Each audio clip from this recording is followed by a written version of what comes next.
करोड़ गरीबों को भी मिला है।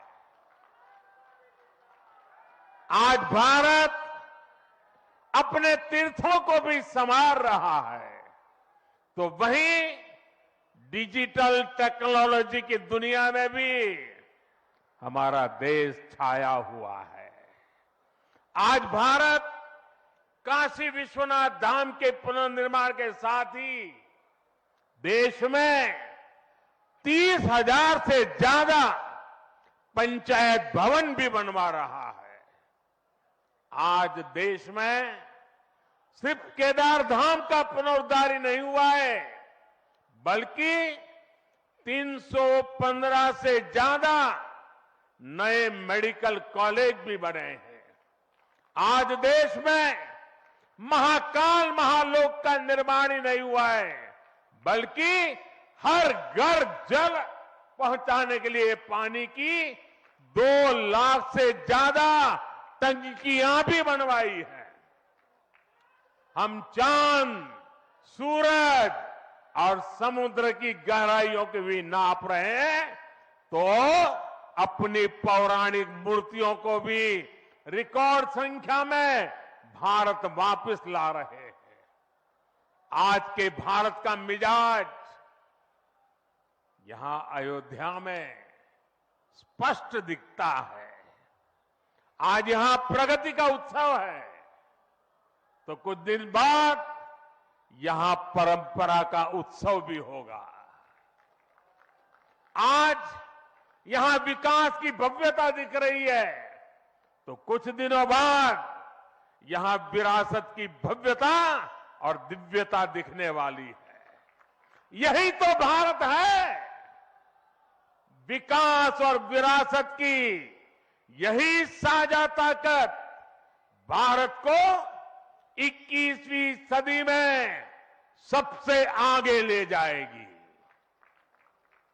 मेरे परिवारजनों, प्राचीन काल में अयोध्या नगरी कैसी थी, इसका वर्णन खुद महर्षि वाल्मीकि जी ने विस्तार से किया है। उन्होंने लिखा है, कोसलो नाम मुदितः स्फीतो जनपदो महान निविष्ट सरयू तीरे प्रभुत धन धान्यवान। अर्थात वाल्मीकि जी बताते हैं कि महान अयोध्यापुरी धन धान्य से परिपूर्ण थी, समृद्धि के शिखर पर थी और आनंद से भरी हुई थी। यानी अयोध्या में विज्ञान और वैराग्य तो था ही, उसका वैभव भी शिखर पर था। अयोध्या नगरी की उसी पुरातन पहचान को हमें आधुनिकता से जोड़कर वापस लाना है। साथियों, आने वाले समय में अयोध्या नगरी अवध क्षेत्र ही नहीं, बल्कि पूरे यूपी के विकास को ये हमारी अयोध्या दिशा देने वाली है। अयोध्या में श्री राम का भव्य मंदिर बनने के बाद यहां आने वाले लोगों की संख्या में बहुत बड़ी वृद्धि होगी। इसे ध्यान में रखते हुए हमारी सरकार अयोध्या में हजारों करोड़ रुपयों के विकास कार्य करा रही है। अयोध्या को स्मार्ट बना रही है। आज अयोध्या में सड़कों का चौड़ीकरण हो रहा है, नए फुटपाथ बन रहे हैं। आज अयोध्या में नए फ्लाईओवर बन रहे हैं, नए पुल बन रहे हैं। अयोध्या को आसपास के जिलों से जोड़ने के लिए भी यातायात के साधनों को सुधारा जा रहा है। साथियों, आज मुझे अयोध्या धाम एयरपोर्ट और अयोध्या धाम रेलवे स्टेशन का लोकार्पण करने का सौभाग्य मिला है। मुझे खुशी है कि अयोध्या एयरपोर्ट का नाम महर्षि वाल्मीकि के नाम पर रखा गया है। महर्षि वाल्मीकि ने हमें रामायण के माध्यम से प्रभु श्री राम के कृतित्व से परिचित करवाया। महर्षि वाल्मीकि के लिए प्रभु श्री राम ने कहा था, तुम त्रिकालदर्शी मुनिनाथा, तुम त्रिकालदर्शी मुनिनाथा, विश्व बदर जिमी तुमरे हाथा। अर्थात हे मुनिनाथ, आप त्रिकालदर्शी हैं।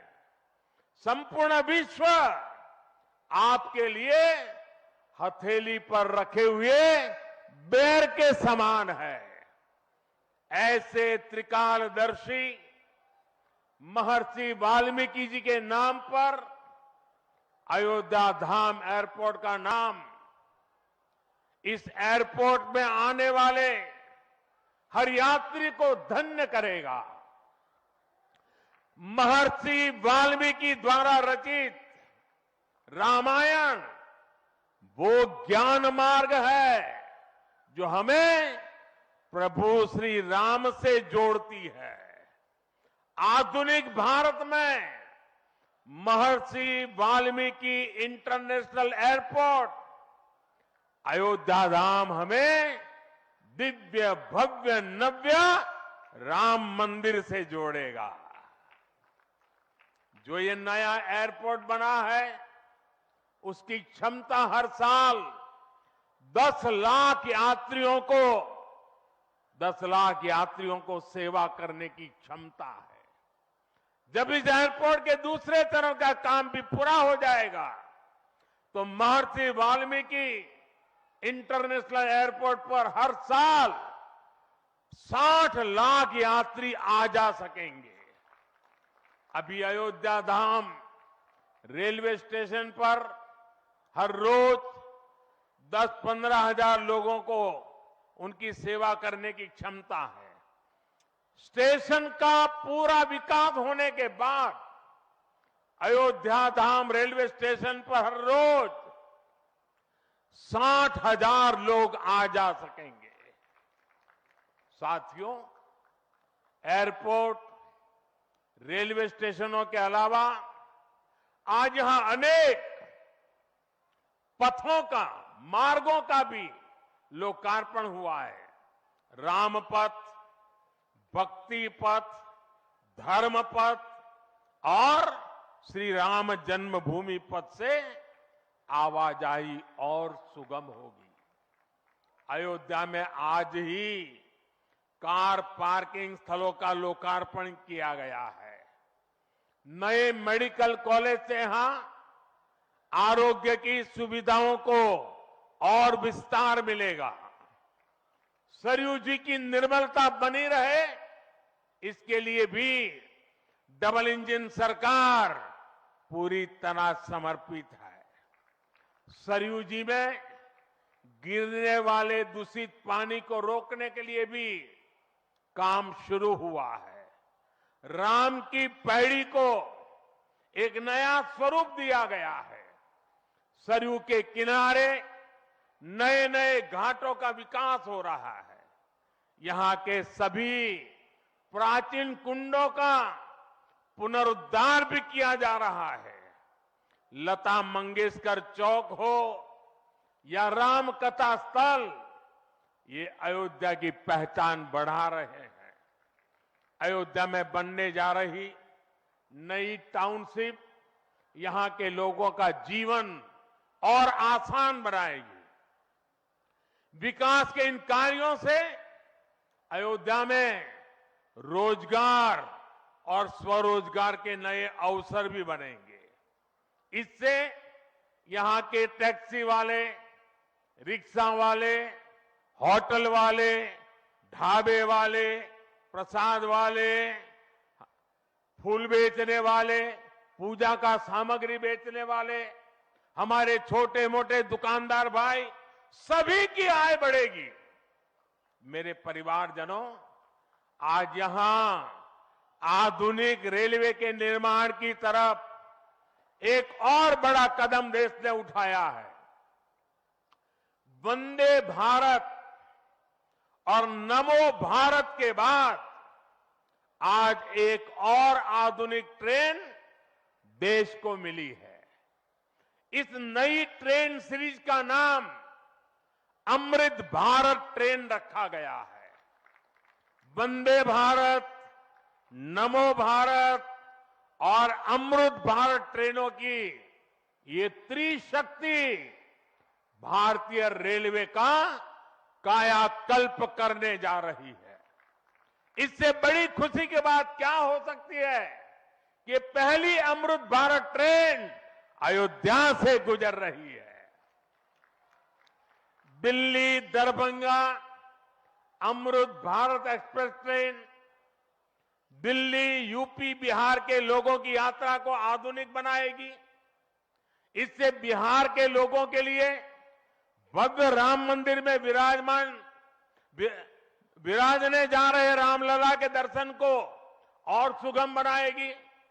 ये आधुनिक अमृत भारत एक्सप्रेस ट्रेन विशेष रूप से हमारे गरीब परिवार, हमारे श्रमिक साथियों को बहुत मदद करेगी।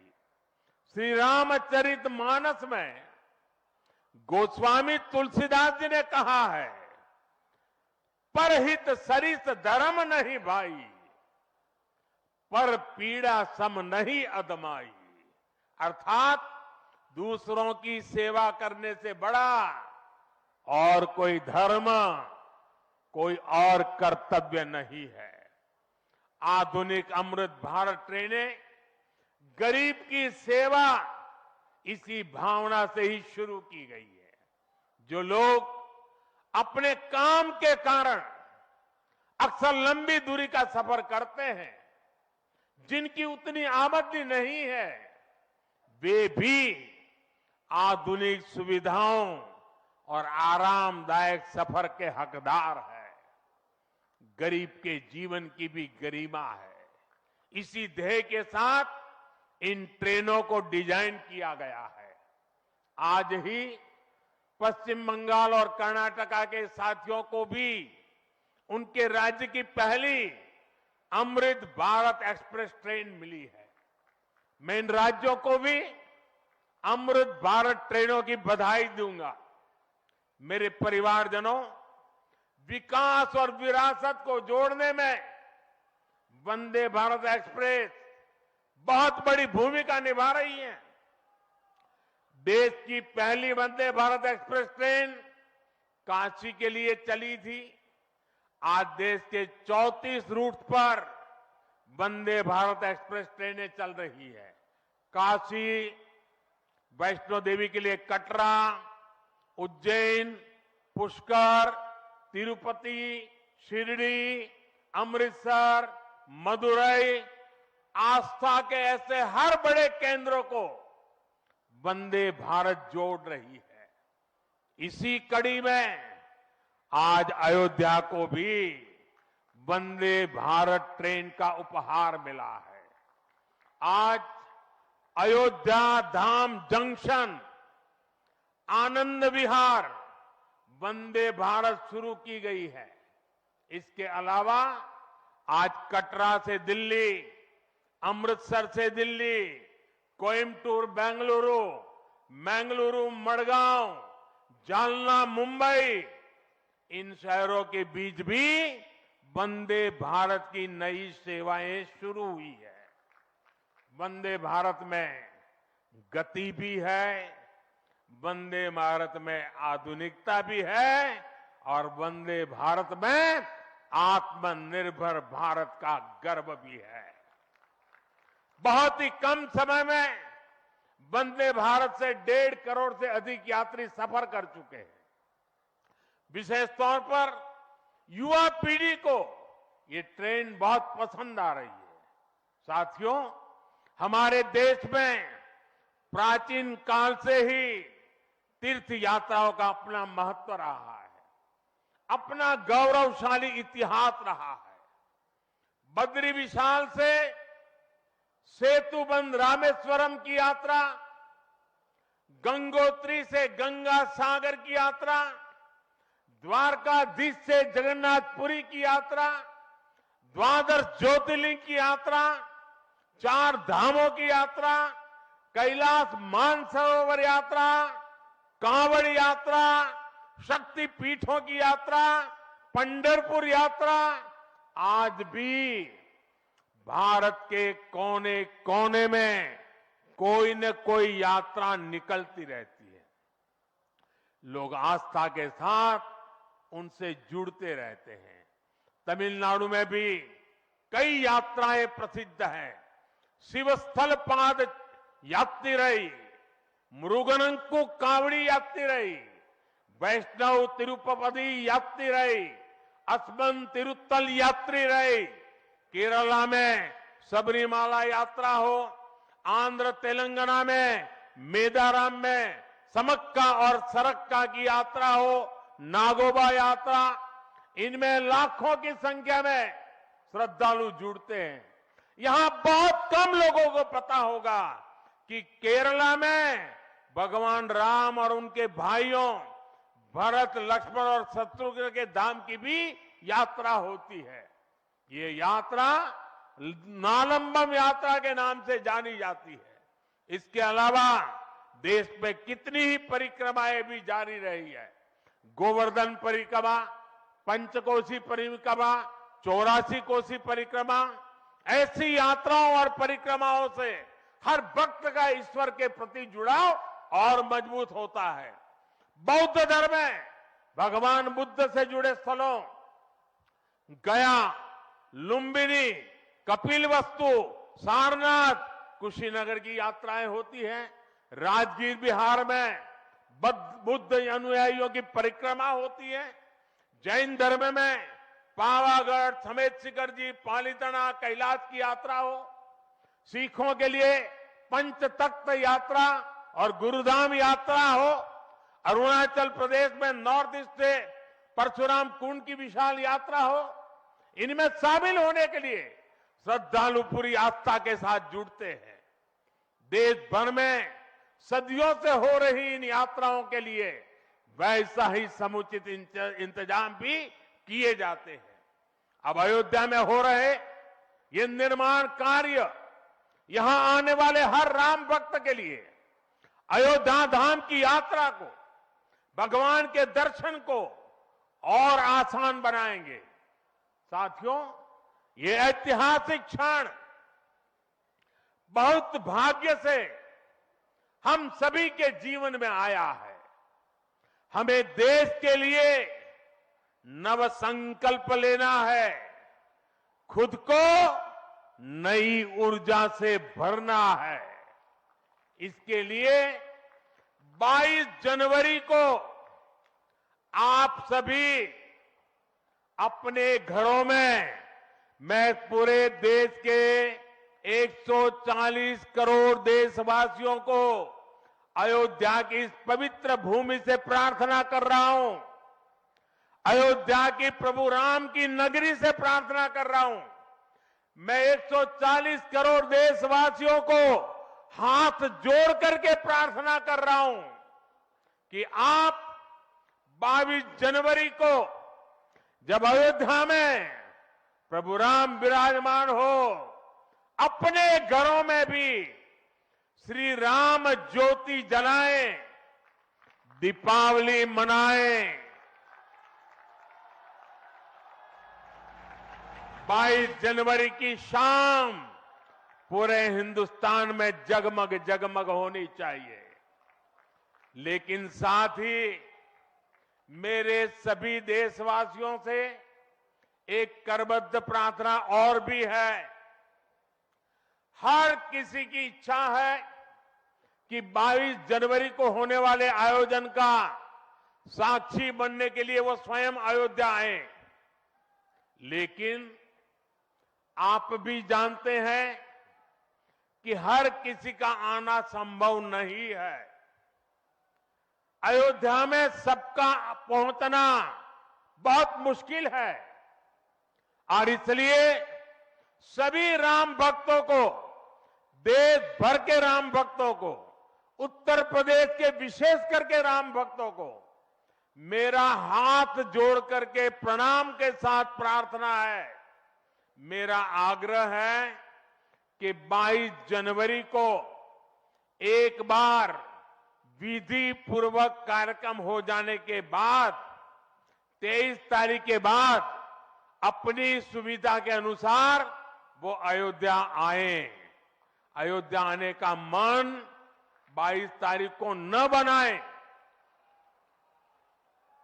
प्रभु राम जी को तकलीफ हो ऐसा हम भक्त कभी कर नहीं सकते हैं। प्रभु राम जी पधार रहे हैं तो हम भी कुछ दिन इंतजार करें। 550 साल इंतजार किया है, कुछ दिन और इंतजार कीजिए। और इसलिए सुरक्षा के लिहाज से, व्यवस्था के लिहाज से मेरी आप सबसे बार बार प्रार्थना है कि कृपा करके, क्योंकि अब प्रभु राम के दर्शन, अयोध्या का नव्य भव्य दिव्य मंदिर आने वाली सदियों तक दर्शन के लिए उपलब्ध है।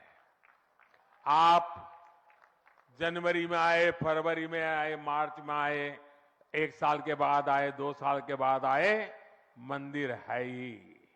और इसलिए 22 जनवरी को यहां पहुंचने के लिए भीड़भाड़ करने से आप बचिए, ताकि यहां जो व्यवस्था है, मंदिर के जो व्यवस्थापक लोग हैं, मंदिर का जो ट्रस्ट है, हमें इतना पवित्र काम उन्होंने किया है, इतनी मेहनत करके किया है, पिछले 3-4 साल से दिन रात काम किया है, उनको हमारी तरफ से कोई तकलीफ नहीं होनी चाहिए।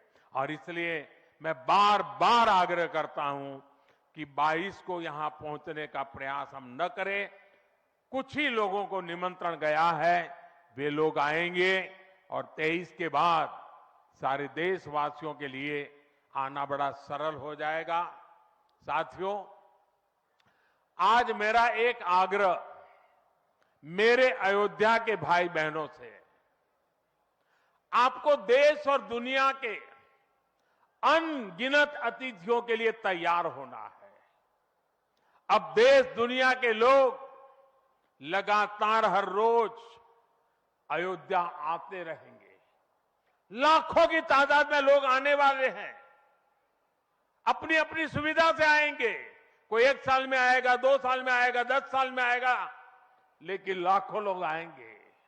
और ये सिलसिला अब अनंत काल तक चलेगा, अनंत काल तक चलेगा। इसलिए अयोध्या वासियों को, आपको भी एक संकल्प लेना है, और ये संकल्प है अयोध्या नगर को भारत का सबसे स्वच्छ शहर बनाने का। ये स्वच्छ अयोध्या, ये अयोध्या वासियों की जिम्मेदारी है और इसके लिए हमें मिलकर हर कदम उठाना है। मैं आज देश के सभी तीर्थ क्षेत्रों और मंदिरों से अपना आग्रह दोहराऊंगा। देश भर के लोगों से मेरी प्रार्थना है, भव्य राम मंदिर के निर्माण के निमित्त 1 सप्ताह पहले 14 जनवरी मकर संक्रांति के दिन से पूरे देश के छोटे मोटे सब तीर्थ स्थलों पर स्वच्छता का एक बहुत बड़ा अभियान चलाया जाना चाहिए। हर मंदिर, हिंदुस्तान के हर कोने में हमें उसकी सफाई का अभियान मकर संक्रांति 14 जनवरी से 22 जनवरी तक हमें चलाना चाहिए। प्रभु राम पूरे देश के हैं और प्रभु राम जी जब आ रहे हैं तो हमारा एक भी मंदिर, हमारा एक भी तीर्थ क्षेत्र उसका और उसके परिसर के इलाके का अस्वच्छ नहीं होना चाहिए, गंदगी नहीं होना चाहिए। साथियों, अब से कुछ देर पहले मुझे अयोध्या नगरी में ही एक और सौभाग्य प्राप्त हुआ है। आज मुझे खुशी है ये बताते हुए कि उज्ज्वला गैस कनेक्शन की 10 करोड़वीं लाभार्थी बहन के घर मुझे जाकर के चाय पीने का मौका मिला। जब 1 मई 2016 को हमने यूपी के बलिया से उज्ज्वला योजना शुरू की थी तो कोई कल्पना भी नहीं कर सकता था कि ये योजना सफलता की इस ऊंचाई पर पहुंचेगी।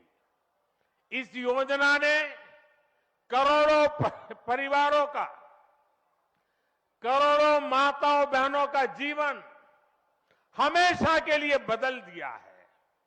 उन्हें लकड़ी के धुएं से मुक्ति दिलाई है। साथियों, हमारे देश में गैस कनेक्शन देने का काम 60-70 साल पहले शुरू किया गया था, 6-7 दशक पहले। लेकिन 2014 तक हालत ये थी कि 50-55 साल में सिर्फ 14 करोड़ गैस कनेक्शन ही दिए जा चुके थे, यानी 5 दशक में 14 करोड़, जबकि हमारी सरकार ने 1 दशक में 18 करोड़ नए गैस कनेक्शन दिए हैं।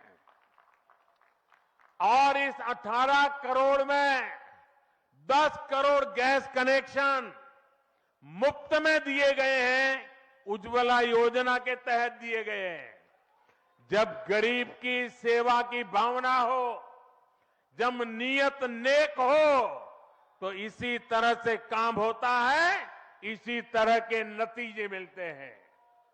आजकल कुछ लोग मुझसे पूछते हैं कि मोदी की गारंटी में इतनी ताकत क्यों है? मोदी की गारंटी में इतनी ताकत इसलिए है क्योंकि मोदी जो कहता है वो करने के लिए जीवन खपा देता है। मोदी की गारंटी पर आज देश को इसलिए भरोसा है क्योंकि मोदी जो गारंटी देता है उसे पूरा करने के लिए दिन रात एक कर देता है। ये अयोध्या नगरी भी तो इसकी साक्षी है। और मैं आज अयोध्या के लोगों को फिर से विश्वास दूंगा कि इस पवित्र धाम के विकास में हम कोई कोर कसर बाकी नहीं छोड़ेंगे। श्री राम हम सभी पर आशीर्वाद रखे, इसी कामना के साथ अपनी वाणी को विराम देता हूं। प्रभु श्री राम के चरणों में प्रणाम करता हूं और आप सबको विकास कार्यों की बधाई देता हूं। मेरे साथ बोलिए, सियावर रामचंद्र की, सियावर रामचंद्र की, सियावर रामचंद्र की। भारत माता की, भारत माता की, भारत माता की। बहुत बहुत धन्यवाद। बहुत बहुत धन्यवाद माननीय